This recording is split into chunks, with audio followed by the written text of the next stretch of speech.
భరించడం చేత కానప్పుడు ప్రేమించడం దేనికి? కేర్ చూపించడం అంత కష్టంగా ఉన్నప్పుడు కలిసి ఉండడం దేనికి? మళ్ళీ అలానే మాట్లాడుతూ కోట. యాజ్ ఏ ఉమెన్ గా నీ మూడ్ స్వింగ్స్ ఉన్నట్టే నా బాధలు నా ప్రెజర్స్ నాకుంటాయి. ప్రతిసారి పీస్ఫుల్ గా ఉండాలంటే నాకు కూడా కష్టమే.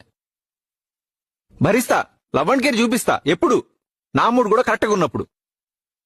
కేర్ చూపించినప్పుడు ఎలా ఫీల్ అవుతున్నావో మూడ్ సరిగా లేనప్పుడు కూడా అర్థం చేసుకో. అంతేగాని నా మూడ్ సరిగా లేనప్పుడు నీ మూడ్ స్వింగ్ అయిన ప్రతిసారి నా స్ట్రింగ్ వాయిస్తానంటే కష్టం. అండ్ నీకు ఎవ్రీ మంత్ క్రాంప్స్ జరుగుతున్నాయి కదా అని నాకు కూడా క్రాంప్స్ తెప్పిస్తానంటే కష్టం.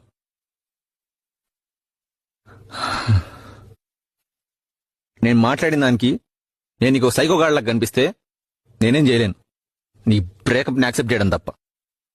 అలా కాకుండా అర్థం చేసుకుని ఆ 5-6 రోజులు నీ యాత్రను ఆపుకుంటే 6వ రోజు కుక్కలని వెనకాల పడతా నేను. ఉంటా. పీరియడ్స్ లో పట్టించుకోకపోతే ప్రేమ లేదని, కేర్ చూపించకపోతే కన్సర్న్ లేదని, అవైలబుల్ గా లేకపోతే అర్థం చేసుకోవట్లేదని కాదు వినిత. ఆ రోజుకి ఆ టైంకి కుదరలేదని మాత్రమే.